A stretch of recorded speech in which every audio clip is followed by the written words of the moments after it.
Hello! I understand that a few of you are struggling with neck pain, especially when lifting your head and shoulders off the mat. So today it's all about working out how to switch off all these muscles in your neck, around here, how to switch off that strain so that when you're lifting your head and shoulders off the mat, this feels a lot better to you and a lot more possible. First of all, I want to say it is absolutely nothing you are doing that is wrong that is causing this. So it's not your fault that it's happening. It happens to a lot of people.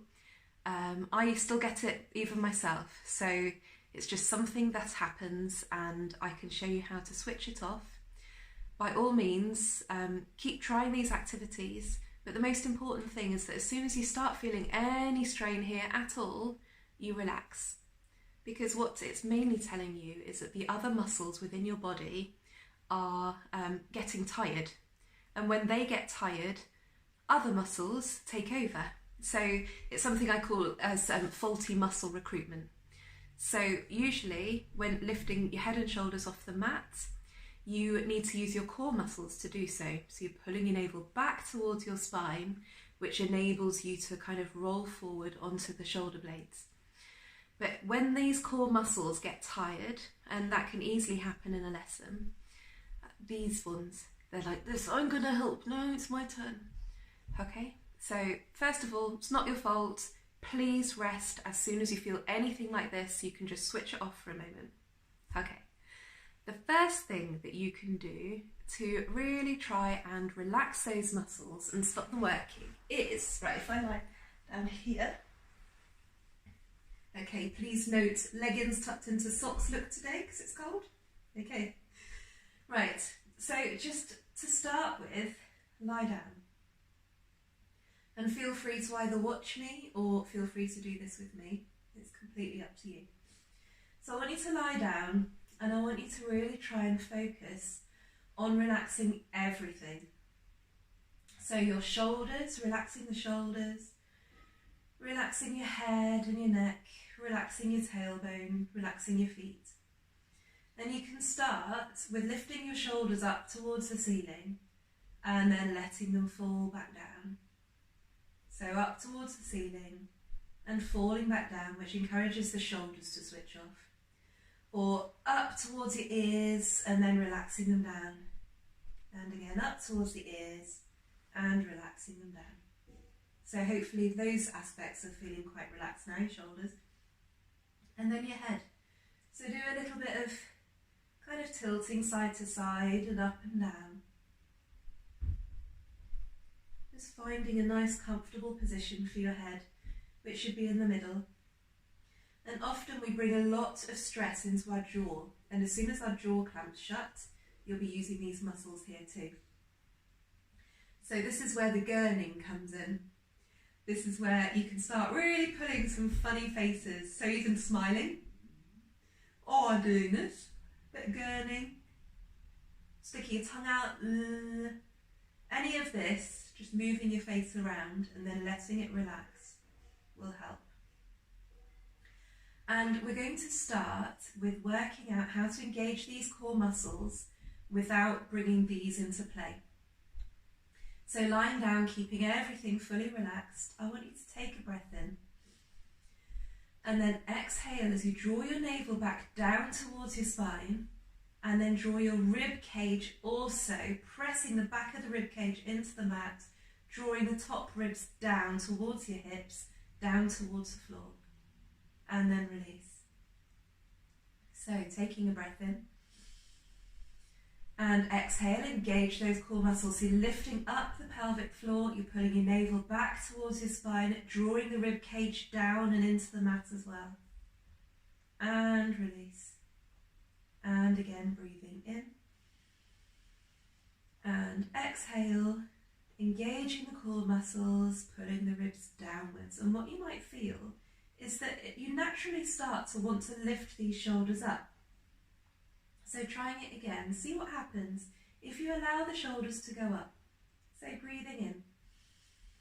And exhale, engage those core muscles, draw the rib cage down, see how it feels. What it might feel is that actually you kind of want to roll forward onto the bottom of your shoulder blades here. And then release back down. So let it happen really naturally, breathing in. And exhale, engaging those core muscles, drawing the rib cage down, allowing the ribs to lift from the mat at the back, keeping the shoulders relaxed. And release back down. And again, breathing in. And exhale, engaging the core muscles, drawing the ribs downwards as you naturally want to come up. And then release. So now I want to talk to you about head placement. So quite often, as you're doing this, I see a lot of people leaving their heads behind because they're like, no, all the strength is coming from here, so my head needs to be back here. And that can be quite painful. But I also see the other extreme. So when people are coming up, and then they're really tucking their head down and they're looking down towards their pubic bone and there's no gap here at all. And then they release, okay? And either way, you're just going to be using these muscles here. So what I want you to do is work towards allowing your head to lift up at the same time as your shoulders, so you're coming up in alignment. So if we took a breath here, and exhale, engage those core muscles, draw the rib cage down, allow your head and shoulders to lift up off the mat, and your head is also lifting up, but you're not jutting it forward, you're not tucking it down, you're not leaving it behind. You're just letting it kind of flow just naturally here. So your gaze is to your mid-thighs. So I say quite a lot of eyes to thighs here. And then release back down. And take a breath here. Let's try it again. Exhale, engage those core muscles, draw the rib cage down, allow yourself to roll up, eyes to thighs. And release back down. And again, breathing in.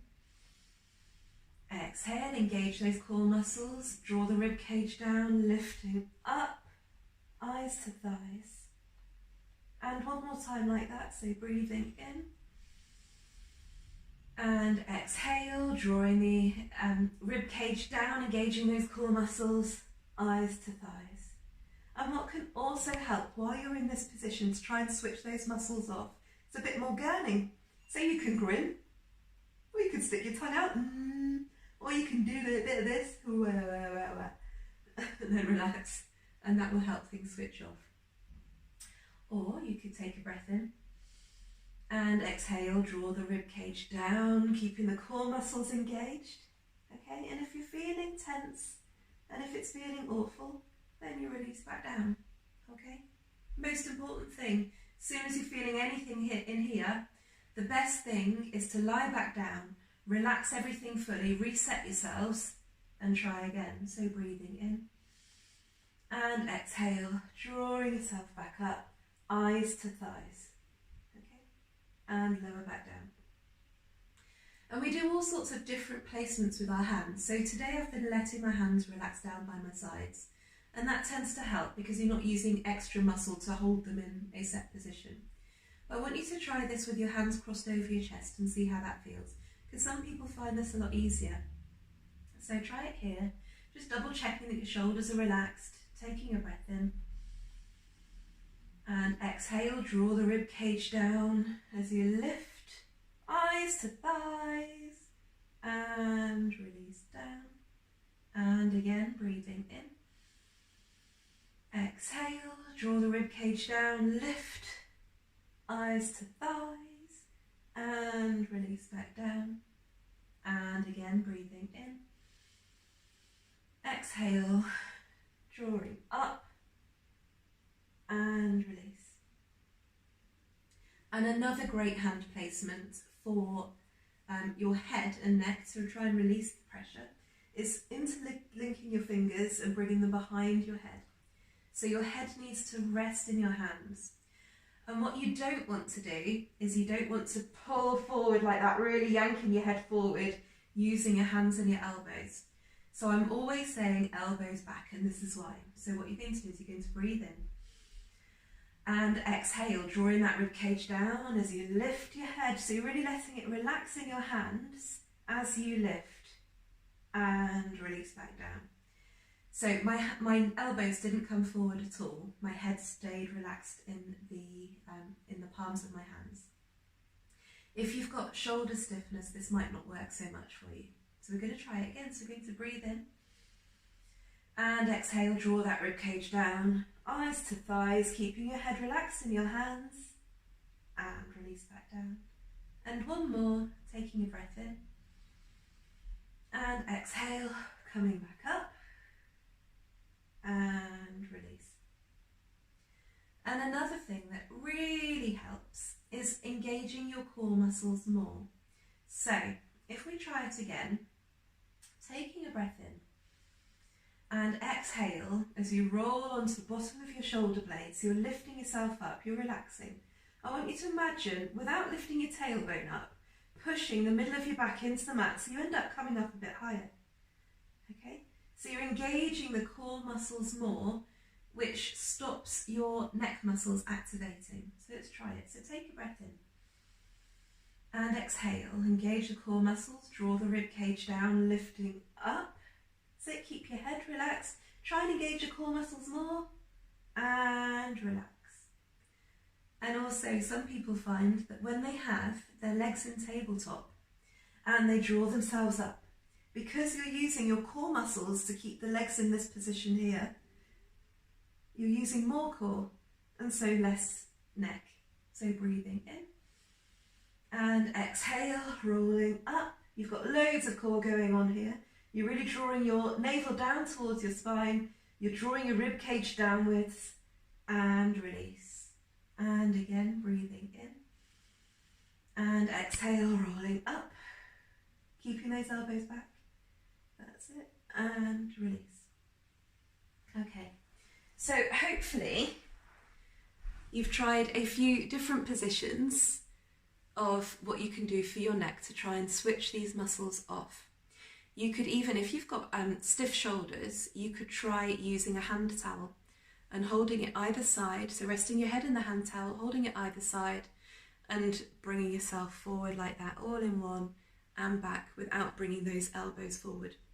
Okay, so hopefully this will help you switch off those neck muscles and make your Pilates experience even more pleasurable. All right, any questions, do get in touch. Bye.